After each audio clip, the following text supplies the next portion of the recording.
Assalamualaikum warahmatullahi wabarakatuh. Jumpa lagi dengan saya, Ale, host Jejak Backpacker. Dalam obrolan ngalor ngidul, ngidul ngalor, ketemu lagi dengan narasumber kita. Di sebelah saya tepatnya ada Bang. Silakan mungkin memperkenalkan diri dulu, Bang. Saya Marshall Sastra, dan sebelahnya lagi nggak asing lagi yang bikin para wanita-wanita. Woi. Kamu jangan ini ya. Oke, silakan Bang Jo. Ya, gua Jo, atau yang bisa kalian tahu dari channel Prasojo Muhammad. Ya elah. Oke. Kali ini kita berada tepatnya di HLC, Herman Lantang Camp, di teras apa ini, Rami Cafe ya, yeah. Bang. Jadi di sini kita akan membahas seputar petualangan. Oke. Jadi petualangan Bang Jo, petualangan Bang Marshall, dan juga nanti saya akan mengulik sedikit Bang Marshall. Saya penasaran dengan Bang Marshall ini. Kan beberapa tahun ini kayaknya agak ini ya, jarang update di Instagramnya juga, dan baru-baru ini update lagi. Jadi awal kali Bang Marshall berpetualang nih, mengenal alam itu, apakah ke laut dulu, ke gunung dulu, atau sebenarnya sih suka traveling itu waktu itu gara-gara menyelam sih. Oh, menyelam. Gara-gara diving pertama. Udah gitu keterusan tuh, kan di Indonesia ini kan banyak banget spot-spot diving ya. Di kita tuh kan negara apa ya, maritim. Jadi banyak banget laut, terus negara kepulauan juga, terus banyak spot-spot untuk diving tuh di situ. Akhirnya gue belajar diving, ketagihan tuh keliling-keliling kemana-mana. Udah gitu ditambah lagi karena kuatnya sosial media gue di diving, waktu itu acara TV nasional calling gue untuk bawain acaranya. Dari situ jadi gue lebih tahu lagi tempat-tempat diving, spot-spot di mana aja di Indonesia gitu loh. Itu sih awalnya. Yang acara My Diving, My Adventure itu. Nggak ada. Oh, nggak ada. Gitu. Jadi berawal dari diving Bang Marshall ini. Dan kalau untuk Bang Jo sendiri, awal mengenal dunia pendakian, persilatan dan jumpa lagi dengan si Jo-nya itu dari mana sih, Bang? Awal kita mulai dari awal, kenal pegunungan dulu. Pegunungan dulu. Wah. Yang gunung-gunung dulu. Ci. Kamu ya, jangan marah ya. Iya, jadi awal kenal gunung ya, Bang. Sebenarnya gue dikenalin sama cewek gue tuh. Itu? Yes. Oh. Jadi awalnya gue nggak ngerti apa itu gunung, Bang. Gunung yang gini. Iya, maksudnya kayak gimana sih di gunung itu? Gitu. Oh, bukan gini-gini ya? Ya, pada suatu ketika kan waktu masih kuliah, satu kuliah tuh sama cewek gue diajak sama dia ke Gunung Gede. Gue yang waktu itu belum tahu apa-apa tuh, gue diajak. Gue karena gue emang bisa dibilang agak suka tantangan juga sih gitu. Jadi begitu diajak ke gunung, gue ayo dah. Karena dalam pikiran gue, naik gunung emang susahnya kayak gimana sih gitu kan. Oke. Udah. Kenapa? Singkat cerita, naiklah itu kita gunung kan, dengan perlengkapan yang seadanya tuh ya. Gue cuman pakai boxer, jaket, nggak bawa matras, nggak bawa tenda apa ya, gue bawa itu aja perlengkapan gue. Itu pun nggak lengkap gitu kan. Untungnya gue survive. Nggak hipo. Oke. Gue juga heran kenapa nggak hipo, karena Bang, kan camp di kandang badak tuh Gunung Gede ya. Kan nggak pakai matras, otomatis tenda langsung ke tanah dong. Iya. Dingin naik dong tuh. Pasti. Ya. Alhamdulillah, gue dipinjemin sarung. Oke, Bang Marshall kan sering banget ini diving di laut. Pernah, kalau saya kan takut Bang ya kalau diving gitu, bukan takut, belum pernah ngerasain juga. Tapi saat menyelam aja itu kayak berasa ada yang ngejar-ngejar gitu, kan sepi ya di laut itu ya. Pernah dulu kayak ada berasa dikejar ikan. Enggak, dikejar hantu laut kali. Mermaid. Pernah nemuin nggak sih bang kayak gitu? Kalau misalkan jadi hal mistis waktu lagi diving atau di diving spot gitu Ya. Kalau gue pribadi sih nggak pernah ngerasain bro, nggak pernah ngerasain ada sesuatu apa gitu. Cuman orang-orang tuh ada aja cerita serem pas lagi menyelam gitu loh. Jadi kan spot diving itu kan ada, kalau pernah dengar kayak ada kapal karam di mana terus kita kan bisa nyelam untuk ngelihat seperti apa kondisinya. Iya. Nah itu kan katanya banyak sejarah-sejarah dari kapal itulah, perang, tenggelam atau segala macam gitu. Nah itu mereka sering dengar kayak lagi diving nggak terlalu rame, terus dengar ada suara ini cewek gitu Di dalam air. di dalam air. Wujudnya sih nggak kelihatan tapi itu kedengeran gitu. Gitu. Iya ada yang nangis. Kayak kuda laut bang. Jadi nggak serem. Lagi meringkik. Kan bisa gitu. Mungkin kuntilanak laut kali ya. Mungkin bang, gua nggak tahu dah. Ya mungkin aja kan. Ada kuntilanak darat, ada kuntilanak udara, ada kuntilanak laut. Kenapa nggak bisa loh? Ini kayaknya perlu kita tanyakan ke Om Petualang ya. Nanti kita tanya ke beliau. Siap. Soalnya beliau itu suka mengada-ada. Yang ada-ada diada-adakan.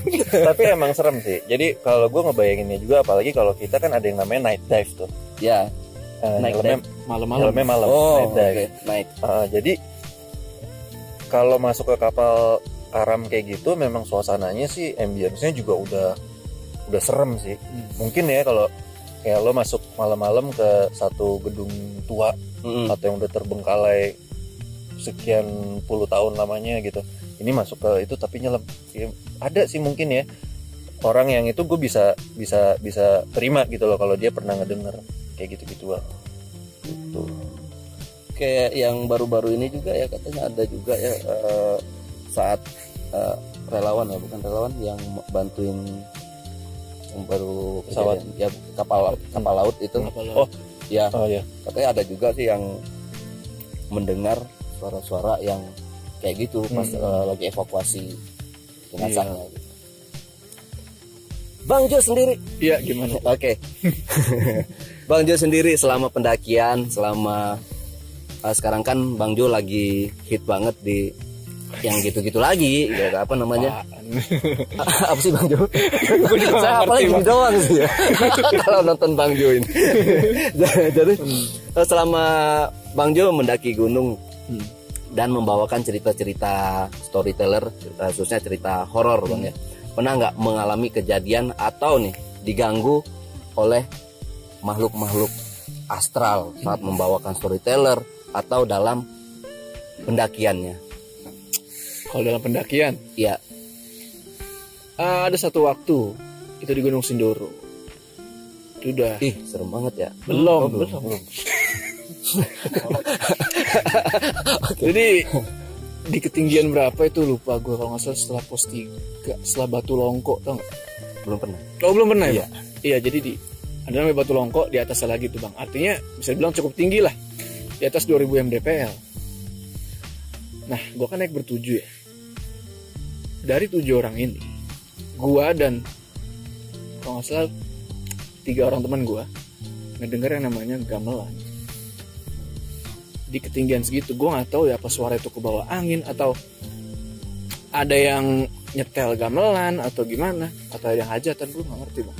Tapi anehnya kok cuman beberapa orang doang yang ngedenger, sedangkan yang lain enggak gitu.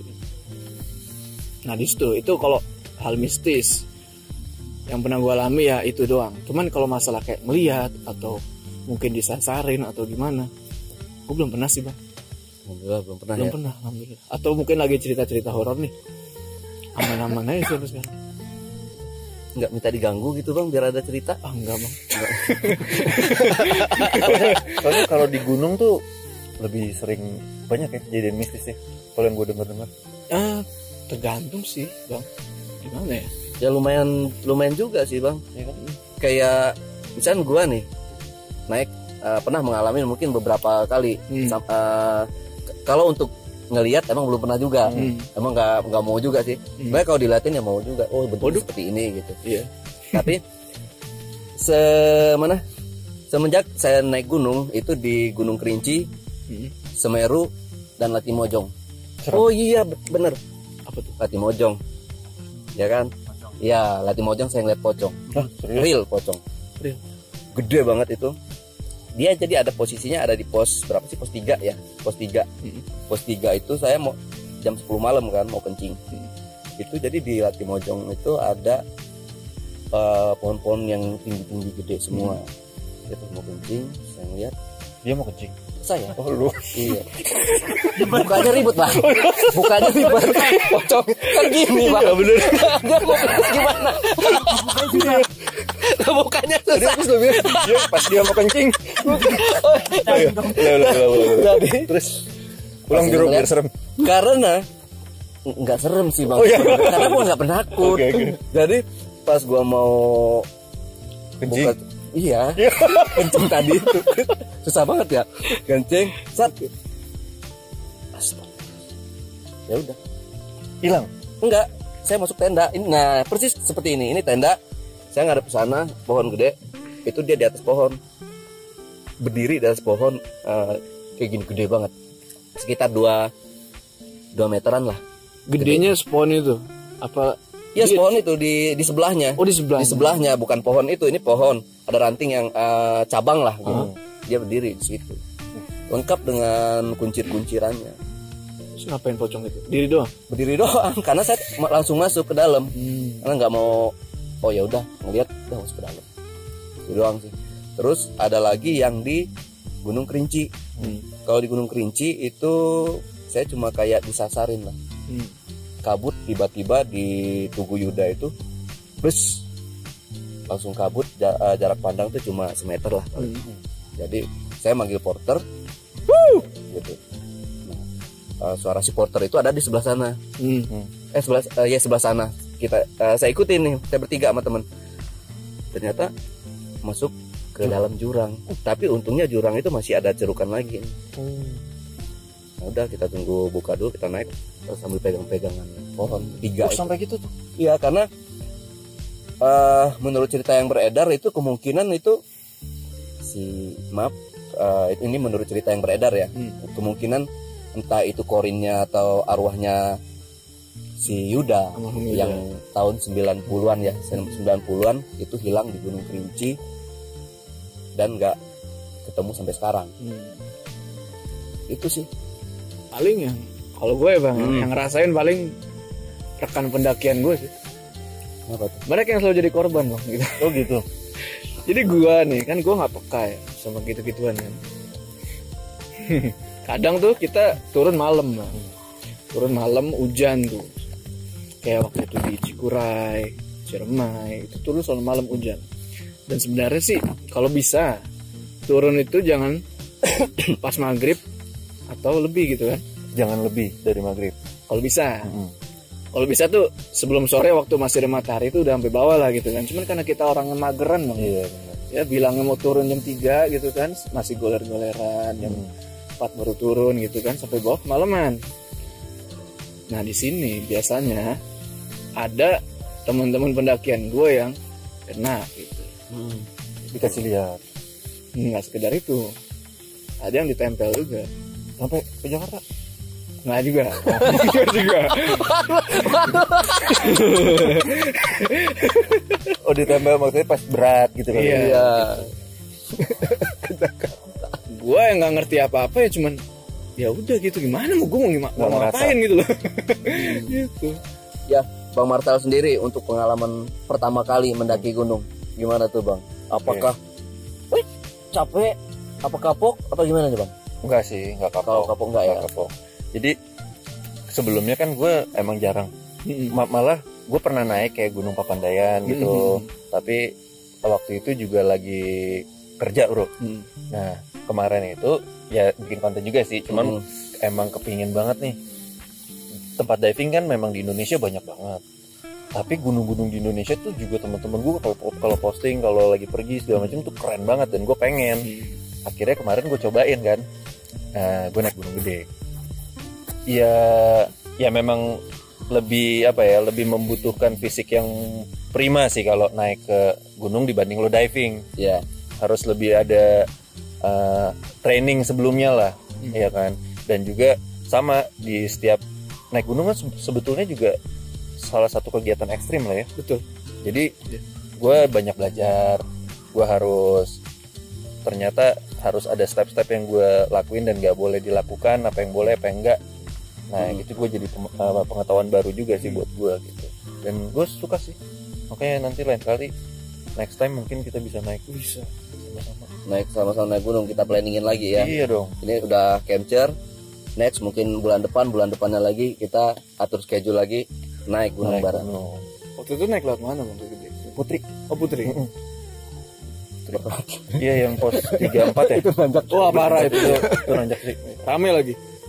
Nah waktu itu gue naik pas lagi bulan puasa. Gitu. Oh kagak ada yang naik. Jadi benar-benar sepi banget. Kan sempat ngajakin juga tuh Bang Didit kan. Ayo kata ikut. Wah hari biasa itu tanggal berapa ya, pokoknya hari Senin kalau nggak Selasa lah. Selasa apa Rabu itu. Iya. Nah, wah nggak ada yang mau Bang, nggak ada yang bisa ini kerja semua, kebetulan masih kerja kan Bang, nggak ngonten aja gitu buat tambah-tambahan hidup. Lalu kalau Bang Jo mah enak. Oke, Bang Marcel, selama diving itu kan Bang Marcel dikenal instruktur juga bukan sih Bang? Jadi sekarang sih statusnya masih dive master. Cuman gue udah kelas untuk instrukturnya gue udah ambil. Cuman ujiannya karena lagi COVID dan PPKM gini gue belum sempat ngambil. Nanti mungkin habis kalau ujiannya udah gue ambil, gue baru bisa ngeluarin license. Itu anak buahnya banyak pesertanya, maksudnya banyak yang cewek juga. Gimana? Yang yang dilatih sama Bang Marcel? Enggak, gue sekarang belum bisa. Oh belum ya. Tapi kalau misalkan nanti nih ya, kalau misalkan Bang Marcel ini sebagai instruktur atau pelatih diving ya, bisa aja para wanita ini mendaftar mungkin Bang ya. Terus pura-pura mereka pingsan dan pasti dikasih napas buatan dong. Kenapa dia pingsan? Ya pura-pura karena wah, gue mau pura-pura pingsan aja lah biar dikasih napas buatan sama Bang Marcel katanya gitu. Ekstrim banget. Pasti banyak ngeri dong. Oke. Emang nanya bentar. Susahnya diving itu apa sih? Kalau awal-awal tuh masih belajar diving tuh gimana? Susahnya? Sebetulnya sih susah, dibilang susah sih enggak. Cuman memang ada beberapa orang tuh yang kepingin diving, cuman dia tuh takut sama kedalaman. Kan ada orang takut ketinggian bro. Iya. Nah dia takut tuh kalau ngelihat biru atau gimana gitu. Nah mungkin kita sebagai instruktur misalkan gitu menyampaikannya tuh, penyampaian dari instruktur ke calon murid itu juga harus enak mungkin ya. Mungkin kita bawa dia menyelam di 5 meter dulu, kayak orang snorkeling. Terus habis itu akhirnya turun ke bawah tapi dasar masih kelihatan. Terus kita bisa alihin sama ini tanaman-tanaman laut yang bagus, ikan-ikan yang bagus. Jadi kan dia makin lama mungkin makin dalam dan akhirnya dia bisa ngatasin ketakutannya akan kedalaman itu. Gitu. Iya. Kesusahannya sih itu. Terus mungkin ada ini loh kayak tekanan kedalaman yang perlu kita pelajarin gitu. Karena kan gas yang kita hirup itu di kedalaman kan karena tekanan ada yang bisa menjadi racun dan harus naik pelan-pelan. Nah itu semua itu bisa dipelajarin dulu waktu kita ngambil open water class itu di kelas. Berarti yang penting bisa berenang dulu Bang. Benar. Bisa disarankan lebih bisa berenang. Jadi kalau kayak itu si Andre emang nggak bisa ya, Andre belum ya. Udah kayak batu aja tuh, kayak batu. Kayak batu.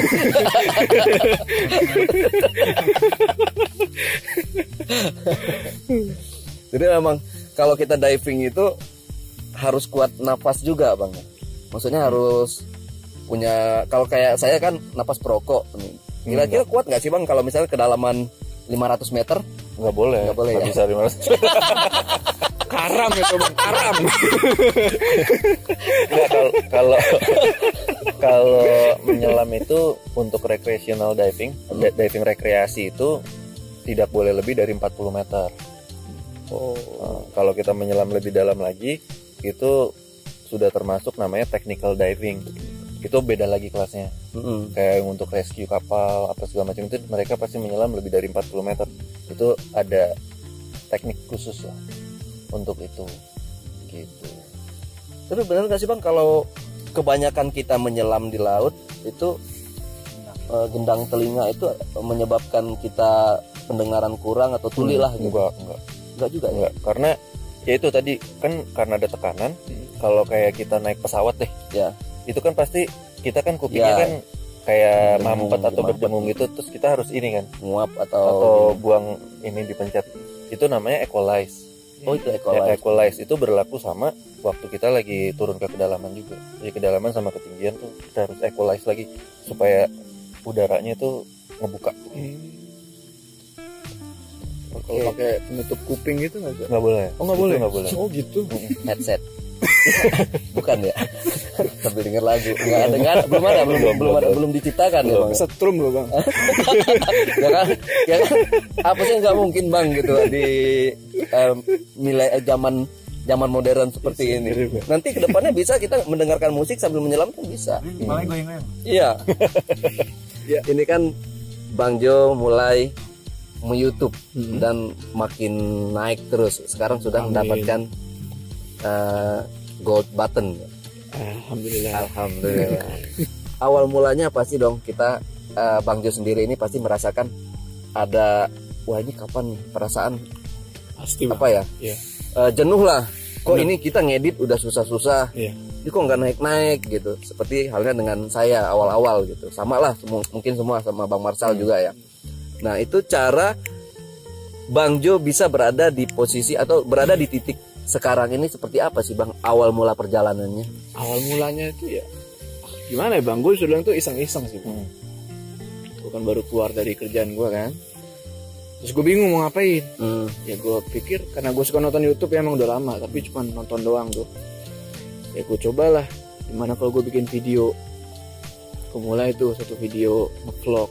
Nggak jelas kan bang.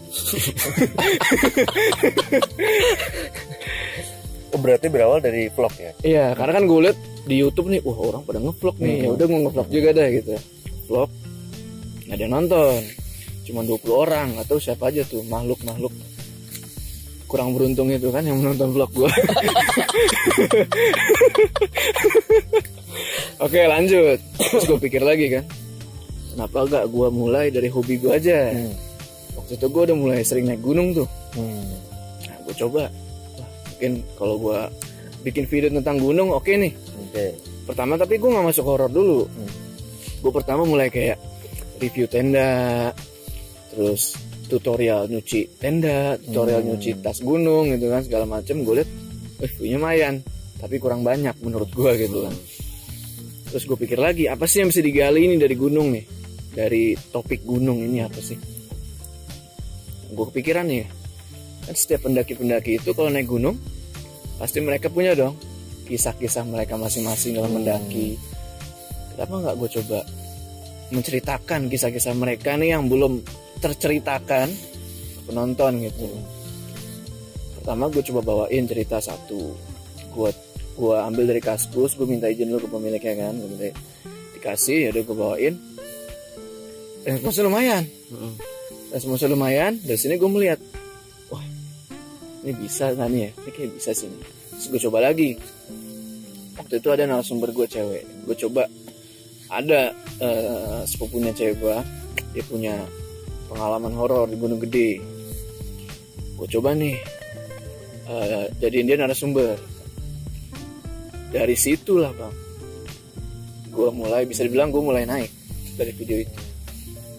Dari situ gue bisa memutuskan, wah ini bisa, gue harus fokusin di sini. Dari situ naik dari situ. Itu narasumbernya saudaranya cewek gue. Berarti lu coba juga bro, saudara cewek itu. Gitu caranya. Coba ya, siapa tahu beruntung juga kan. Ntar kita kontak ya. Yakin lu mana? Sono. Oh, ke sana. Karya. Bisa lah. Ya awalnya gue juga sama kayak lo bang kan, kayak gimana sih tuh, kayak aduh ini ada yang nonton guys setiap hari tuh gue buka YouTube Studio kan, nambah 1 gue udah seneng bang, nambah 1 subscriber nih dari yang tadinya 97, 98, 98 dikit lagi cepet nih kan, wah gila, udah gitu bang. Sama juga sama jejak backpacker juga. Jadi awalnya emang saya pengen bikin YouTube. Tapi saya ini bang di modal dulu lah, modal nih. Kita bikin YouTube setahun, kalau memang nggak ada perkembangan, ya udah kita tutup. Tapi ya berjalan 3 bulan itu langsung naik. Ya itu tadi awalnya hampir sama Bang Jo. Kita cuma vlog nggak jelas lah. Vlog nggak jelas. Mungkin jelas nih sebenarnya, cuma mungkin peminatnya kurang. Iya. Gitu. Akhirnya coba lah di horor. Ternyata horor itu naik langsung, twing langsung. Penggemarnya memang banyak di Indonesia, emang penggemar horor banyak. Jadi yang naik pertama kali itu adalah yang cerita pendakian tentang menemukan jenazah di Gunung Lawu. Gitu. Sama gancet. Iya. Nih buat berdua mungkin nanti dijawabnya bergantian. Jadi kan Bang Marshall dengan Bang Jo ini kan cowok ganteng lah di mata wanita, banyak fansnya. Apalagi waktu dulu sebelum menikah Bang Marshall banyak banget kan, wah bikin rahimku bergetar katanya gitu kan. Yang ini banyak lah komen-komen gitu ya Bang Marshall ini ya. Waktu menjadi maaf single parent ya. Single parent kan ya? Oh belum Bang. Waktu Oke, waktu single. Sama waktu single maksudnya, waktu single. Dan si Bang Jo juga walaupun mungkin subscriber Bang Jo ini udah banyak yang tahu kalau Bang Jo sudah punya pacar gitu. Tapi masih ada aja kan yang menggoda gitu. Ya gimana Bang ya? Karena nggak bisa kontrol mereka. Betul. Nah, cara menanggapinya atau cara membalas mereka itu gimana sih? Maksudnya membalas komentar-komentar mereka itu seperti apa sih Bang? Kalau rahimnya bergetar Pede. itu sih gue cuekin aja Bergetar. Aduh katanya bikin rahimku bergetar gitu atau berkedut kan aneh-aneh kan netizen zaman sekarang pertanyaannya seperti itu. Silakan Bang Marshall. Mungkin Bang Marshall dulu. buka dulu, lihat dulu bro. Enggak lah ya, enggak maksudnya kalau yang kayak gitu gimana ya, kalau misalkan gue sih mungkin lebih banyak ya dilihat, tapi gue nggak komen balik sih kalau yang gitu bro. Soalnya kan gue nggak tahu juga Iya. dia siapa, terus kalau dibalas juga mau komenin balik apaan. Oke. Kenapa bergetar kan? Kayak gimana getarnya? Lagi mode getar kali. Lu matiin aja Pak Brente bro. Kan susah juga balasnya apaan. Jadi biasanya sih gue ya udah gue hargain, tapi nggak gue balas apa-apa. Langsung datangin. Gitu. Kalau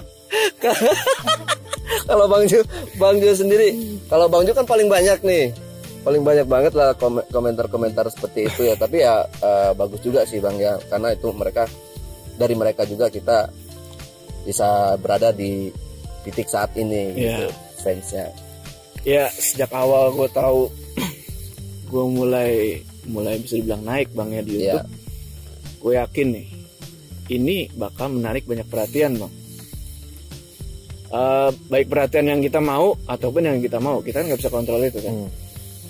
Ya termasuk cewek-cewek itu kan. Iya. Jadi pasti banyak juga yang masuk, cuman tergantung.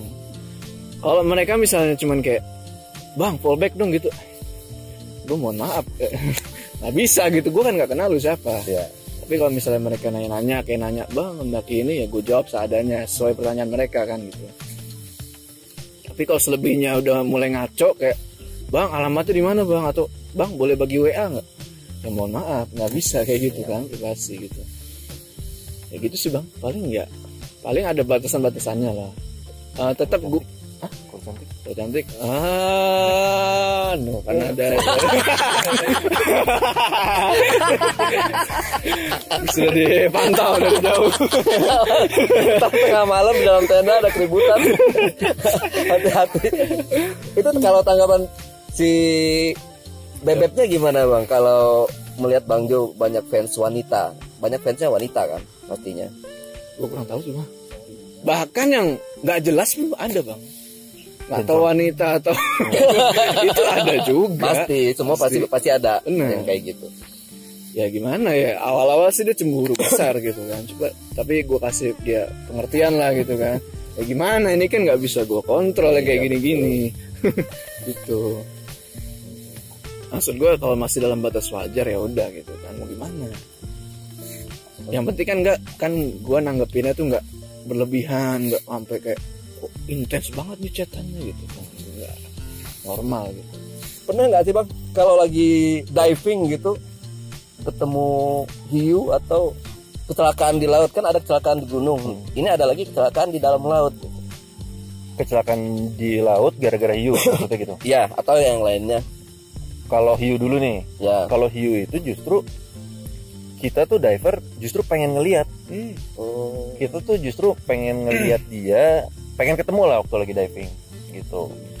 Nah di Indonesia tuh di Banda itu ada, kalau pernah lihat hiu martil, yang gini kan, yang hammerhead shark gitu, itu dia tuh suka schooling, maksudnya suka berenang bareng-bareng sama kawanannya gitu, sesama hiu itu. Dan kita tuh di bulan-bulan tertentu justru datang ke sana untuk ngelihat mereka, untuk ngelihat mereka apa, kayak lagi traveling gitu lah ya di situ.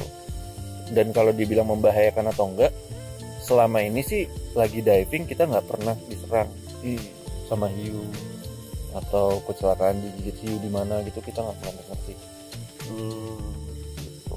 Berarti cuma di film-film aja shark. Iya, lebih apa sih judul filmnya tuh? Jaws, iya. Jaws.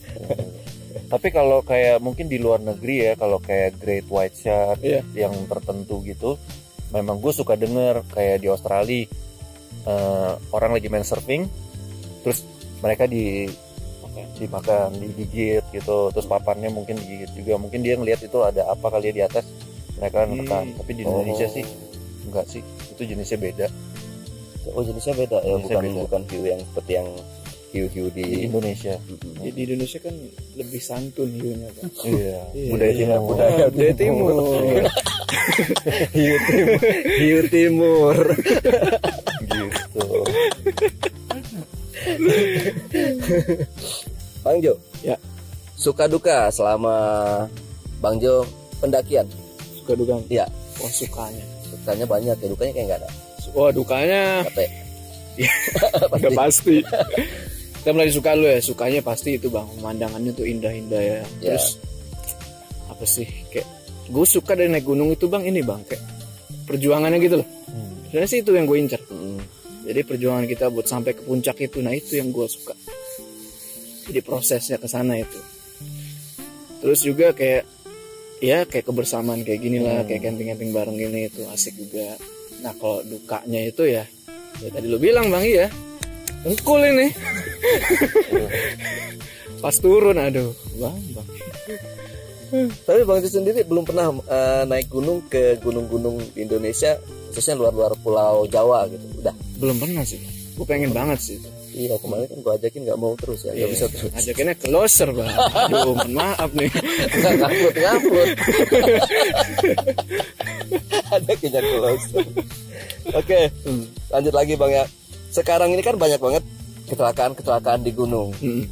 Bahkan yang baru-baru ini ada dari pendaki gunung di mana itu, di Nokilalaki ya. Oh iya itu ya. Nokilalaki itu gunung apa ya? Apa itu? Ya hilang. Di Sulawesi kalau nggak salah itu gunung. Sulawesi. Itu. Cara mungkin dari, emang kita bukan mengajari ya, bukan mengajari teman-teman, kita juga bukan apa-apalah, kita hanya menikmati, mendaki gunung hanya menikmati, maksudnya bukan yang orang yang berpengalaman banget gitu di dunia petualangan. Nah, cara Bang Jo menanggapi hal-hal yang seperti itu gimana sih Bang? Iya, gimana ya, kadang tuh nih gue belajar juga dari yang lebih berpengalaman dari gue bang ya. Oke. Kadang tuh orang-orang bisa kayak hilang gitu tuh kadang ya mungkin karena mereka nih baru awal nih mendaki nih, terus mereka misah dari rombongan, terus mungkin mentalnya lagi down, artinya dia tuh jadi lagi takut atau panik, capek juga. Jadi kan dia jadi ngambil keputusan yang salah nih. Misal ada 2 jalur, karena dia nggak ngerti, terus dia capek, mental lagi down, dia salah. Hasilnya malah jadi kemana-mana tuh kan. Terus juga ya mungkin karena apa ya, kurangnya persiapan sih. Jadi kan kalau misalnya naik gunung itu, kalau sebisa mungkin sih kita pelajari dulu gunungnya kayak gimana kan. Medannya kayak gimana, jalurnya kayak gimana. Jadi ya biar safety lah gitu. Banyak mencari tahu lah. Apa namanya, entah itu kita ngelihat di Google, entah tanya dengan teman gitu ya. Terutama gunung-gunung yang sulit bang ya. Betul. Yang sulit. Dan gunung tersulit gitu, gunung gede aja istilahnya yang sudah ada jalurnya sendiri, masih banyak orang yang tersesat. Betul, iya benar. Aneh ya. Gue juga gak ngerti tuh bang. Apakah ada campur tangan dengan makhluk astral itu tadi? Bisa jadi. Bisa jadi. Tiba-tiba bang. Bang Marshal, kalau dari Bang Marshal sendiri gimana bang?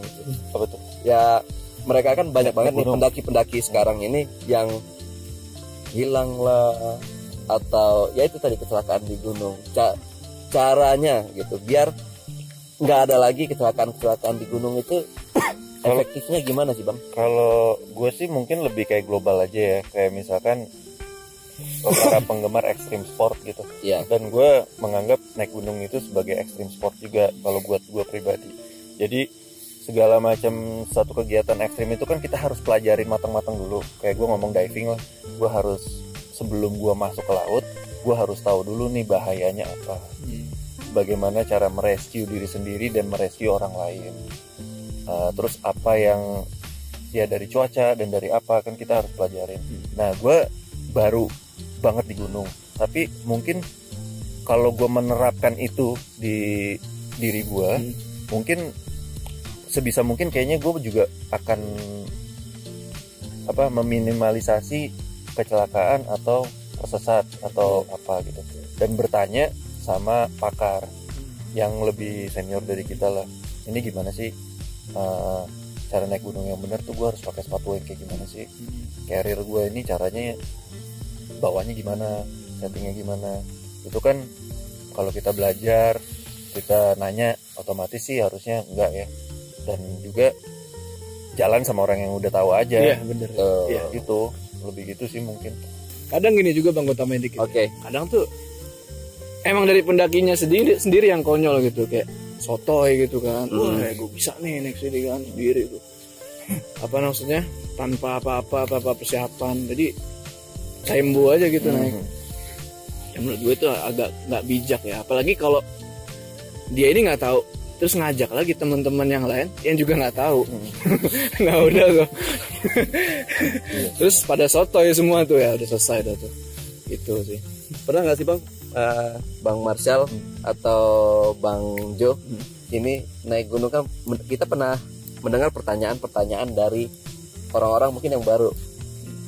Bahkan sebelumnya pernah saya angkat juga bersama narasumber kita, petualang dengan Kak Furki Hersyadoni. Nah, pernah boker nggak di gunung? Nanya gitu. Boker pernah. Terus kan banyak pertanyaan, tuh ceboknya gimana? Itu nggak ngeri di patok ular? Tuh, gitu. Di patok ular sih enggak. Tapi kalau ceboknya pakai apa bang? Air. Pakai air. Kalau Bang Jo sendiri? Gua sampai sekarang belum pernah boker di gunung. Serius? Hah? Belum pernah. Bahkan sampai di Semeru yang notabene 5 hari 4 malam, gua nggak boker. Gila. Iya, tapi perut begini bang, muter anjir. Jadi lo tahan? Gue tahan. Ya karena gitu gue, anjir, yang gue pikirin tuh ceboknya bang. Beneran, gue nggak bohong. Kan bawa air? Iya, cuman bawa air nih. Cuman gue ini kalau gimana ya, takut nggak bersih gitu lah gue bang. Iya, gue nggak bersih. Jadi selama ini masih gue tahan. Oh berarti sama di gunung Bang Jo nggak pernah makan pedas kali ya? Iya betul. Gue hindari makan pedas. Sama gua. Kalau gua tipe yang nggak bisa nahan, bro. Lo nggak bisa. Nggak bisa Sama. gua. Wah, Sama gua sekali juga, gua nggak Bang. bisa nahan. Jadi di mana tempat kalau emang pengen berak, gue berak. Iya. Yang penting gali bang. Gali. Gali tutup. Suka duka. Kok suka duka lagi? Bang Marcel bro. Oh, Bang Marshall. Suka duka apa? Diving. Oh iya betul betul. Iya suka duka. Suka duka. Suka duka. Bang Marshall selama diving. Tadi kata si kameramen kita. Pernah boker di laut. Pernah boker di laut nggak nih? Sambil menyelam, sambil boker di laut kan kocak ya. Iya. Kalau enggak, tapi itu bisa terjadi. Temen gue ada. Wah Ada. mencret. Enggak, maksudnya maksudnya di laut. Dia naik ke atas dulu. Udah gitu akhirnya dia boker di laut. Oh gitu. Cuman kalau gue belum pernah ngelakuin itu. Karena emang belum kepengen sih untuk nggak pernah lagi diving terus gue pengen boker tuh gue Belum pernah merasakan kontraksi berak Iya, tuh gimana gitu. ya? Kalau suka dukanya Emang apa? Sakit perut. Tapi kontraksi beda bahasanya. bener Kontraksi sih, itu Ya perutnya pokoknya bergejolak Iya. lah gitu ya. Mulus. gitu. Kalau suka dukanya sih sukanya banyak ya, maksudnya sukanya sama bisa ngumpul juga sama teman-teman, terus ngelihat laut, indahnya laut Indonesia. Terus kalau dukanya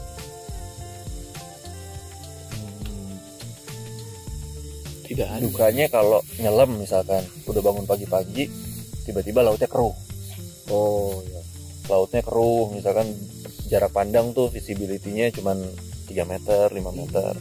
Itu kan kayak kita misalkan udah pergi ke Misol nih di Papua, tapi tiba-tiba pas kita lagi mau diving dalam 3 hari, selama seminggu itu 3 harinya jelek semua.